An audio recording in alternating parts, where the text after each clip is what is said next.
और मैं हाथ जोड़ के अपील कर रहा हूं कि जो हिंदू लोग हैं वो कम से कम इस चाल को समझे, और वो अगर किसी भी मोहल्ले में अगर मुसलमान के ऊपर हमला हो तो सबसे पहले उनका फर्ज है कि उस गली में पहुंचे और उनके लिए तहफ्फुज के लिए वो सामने आए, तब हिंदुस्तान बचेगा और तब बीजेपी को भी लगेगा कि अब उनका खेल नहीं चलने वाला है।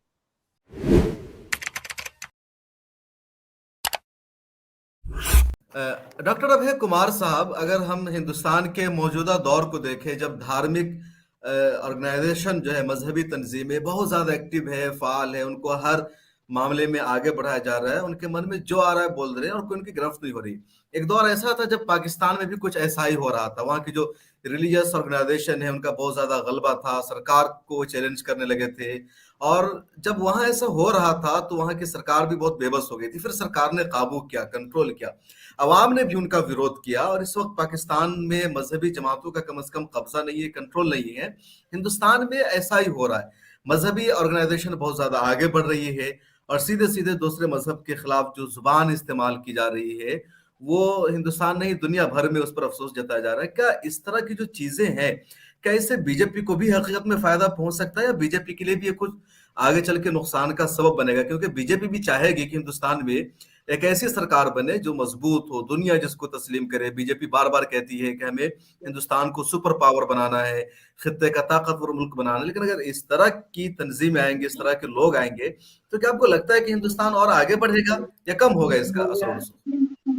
देखिए, समाजी उलूम का मैं तालिबे इल्म हूं, तो वहां पे बात साफ तौर पे बता दी जाती है कि मजहब का ताल्लुक जो है वो बहुत हद तक इक़्तिदार से होता है। अब मैं जब ये बात कह रहा हूं तो मुझे पता है कि मेरी माता जी पूजा करती हैं, तो वो कोई इलेक्शंस नहीं लड़ती हैं, वो कोई उनको किसी पार्टी का पता भी नहीं है कौन विधायक है कौन मंत्री है। तो मैं एक दूसरे सेंस में मैं कह रहा हूं कि जो नाम नेहाद जो मजहबी पेशवा जो हैं, उनके ताल्लुकात जो हैं, उनके जो रिश्ते हैं, उनके जो तार हैं, वो हमेशा इक़्तिदार से रहे हैं। अब फर्क ये है कि बीजेपी के सोशल बेस में कांग्रेस के और दीगर पार्टियों के सोशल बेस में आपको थोड़ा सा देखना पड़ेगा। देखिए, हर पार्टी जो इक़्तिदार में पहुंचती है या सीट जीतती है, उसका एक सोशल बेस होता है। कौन लोग होते हैं जो उनके लिए वोट इकट्ठा करते हैं, कौन लोग होते हैं जो उनके लिए राय साझी का काम करते हैं, कौन लोग होते हैं जो उनके लिए ओपिनियन बदलते हैं। अब बीजेपी के लिए जो ओपिनियन बदलने वाले जो ज्यादातर लोग हैं, उनका रिश्ता जो है वो रिश्ता धार्मिक लोगों से, धर्म से जुड़े हुए लोग हैं। लेकिन मैं ये भी कहना चाहता हूं कि अगर आज बीजेपी ने 30 से 40% सीट जीती है, तो इसका मतलब है कि मुल्क में 60% या 60% लोग बीजेपी के साथ नहीं है। तो जो लोग बीजेपी को वोट दे रहे हैं वो भी हिंदू हैं, और जो लोग बीजेपी को वोट नहीं दे रहे हैं वो भी हिंदू है, वो भी हिंदू हैं। जो ममता बनर्जी ने जिस बीजेपी को हराई, वो भी हिंदू हैं, और जो जो बीजेपी हारी और जो उनके लीडर थे वो भी हिंदू है।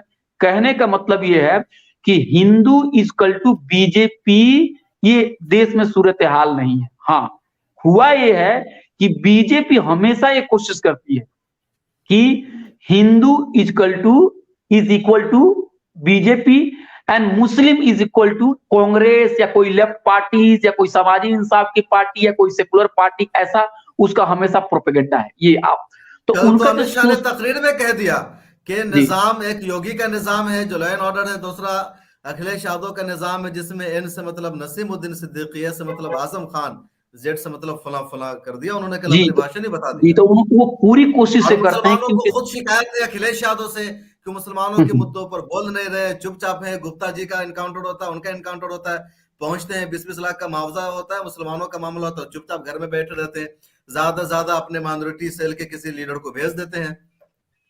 नहीं नहीं, आपने कहा ना कि ये बहुत ही एक विशियस साइकिल है। मैं बता रहा हूँ ना आपको, एक कैसे निकलेंगे। अगर जो होते हैं ना, कोई कहते हैं कि निगले तब भी मरेंगे, उगले तब भी मरेंगे, ये वाली मतलब कैफियत है वहां पे।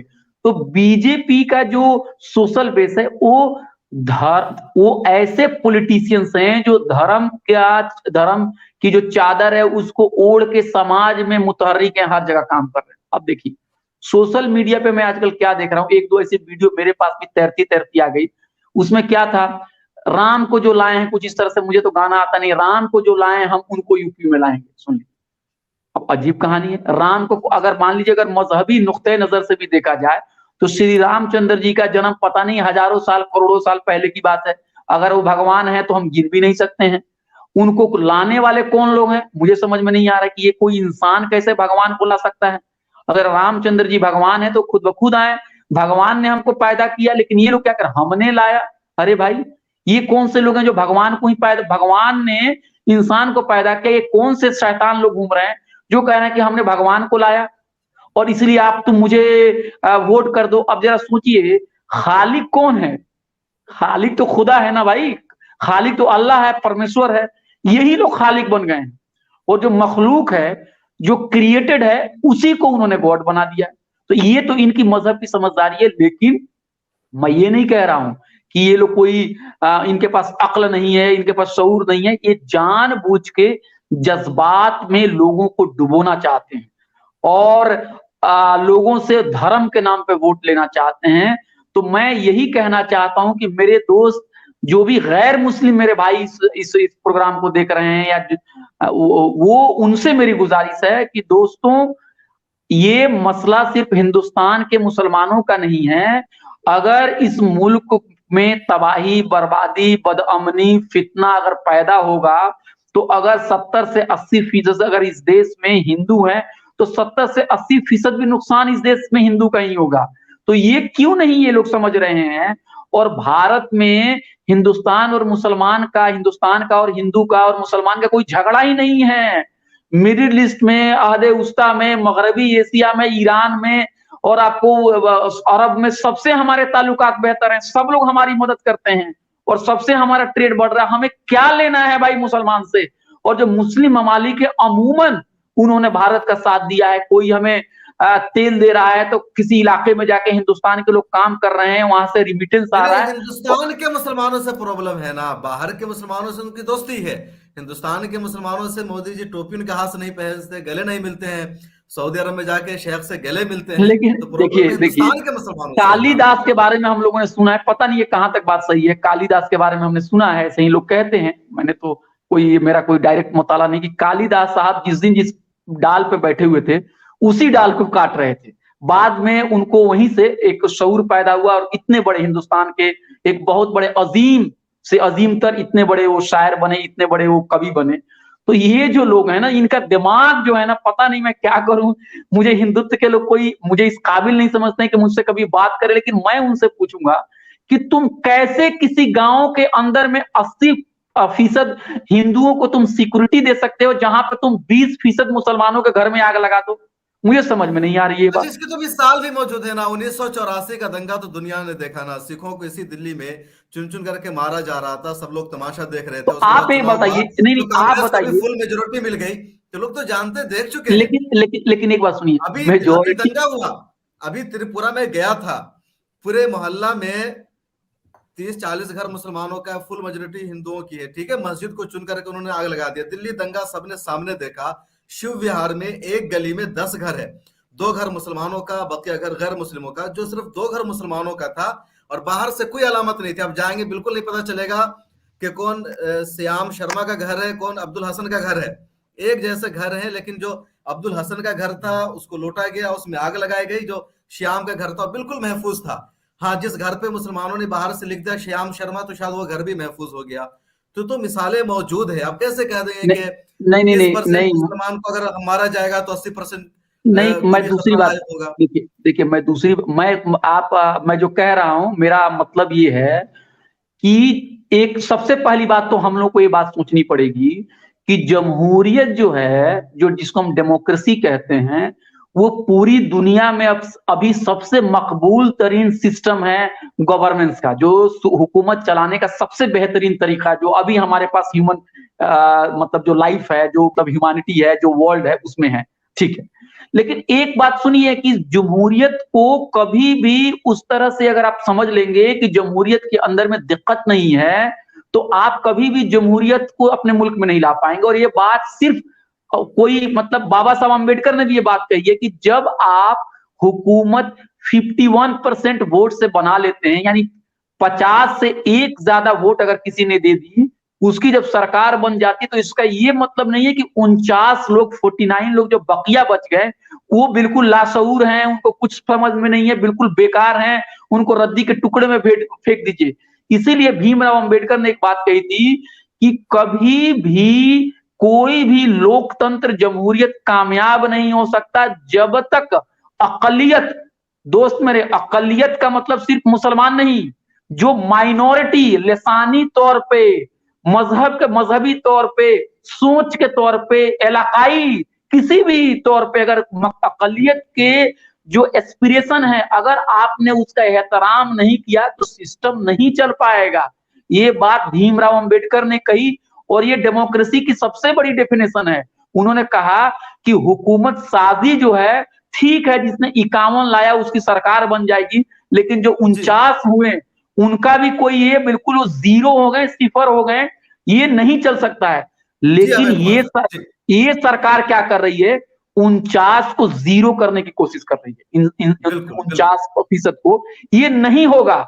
आपसे अगर मैंने कमल के बटन पे, कमल के बटन से कह रही है, सरकार खुद भी कह रही है कि मुसलमान खत्म हो जाए, और जो लोग जिनसे मुसलमानों को उम्मीद है, लेकिन सुनिए, लेकिन जो लोग सुनिए, हिंदुत्व के अकीदे में जो लोग, मैं बस एक मिनट, हिंदुत्व का जो अकीदा में जो लोग उसमें डूबे हुए हैं उनसे मेरा एक सवाल है, दुनिया में इख्तलाफ, कॉन्फ्लिक्ट कभी भी खत्म नहीं हुआ है, कभी भी खत्म नहीं हुआ है।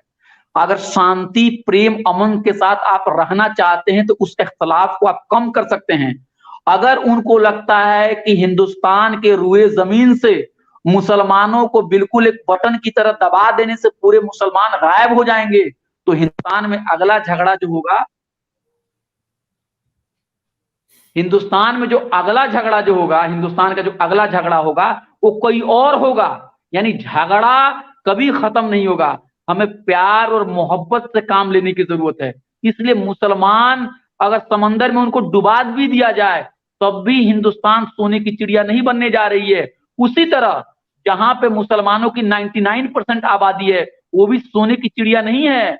जहां पे तनव्वु है, जहां पे डाइवर्सिटी है, जहां पे हम शम्स तबरेज़ साहब की बात के साथ हम इत्तेफाक नहीं रखते हैं, फिर भी हम उनके राइट्स का एहतराम करते हैं, वही समाज चलेगा। तो ये वोट के लिए लालची लोग जो हैं, वोट के लिए हिंदुस्तान को जला रहे हैं। और मैं हाथ जोड़ के अपील कर रहा हूं कि जो हिंदू लोग हैं वो कम से कम इस चाल को समझे, और वो अगर किसी भी मोहल्ले में अगर मुसलमान के ऊपर हमला हो तो सबसे पहले उनका फर्ज है कि उस गली में पहुंचे और उनके लिए तहफ्फुज के लिए वो सामने आए, तब हिंदुस्तान बचेगा और तब बीजेपी को भी लगेगा कि अब उनका खेल नहीं चलने वाला है। बिल्कुल। मिल्लत टाइम्स को आपकी जरूरत है, हमारी आप माली मदद करें। हर महीने सिर्फ 100 रुपये और 1 साल के लिए एक साथ सिर्फ 1000 रुपये। रकम भेजने के लिए यहाँ दिए गए फोन पे, गूगल पे और पेटीएम नंबर का इस्तेमाल कर सकते हैं।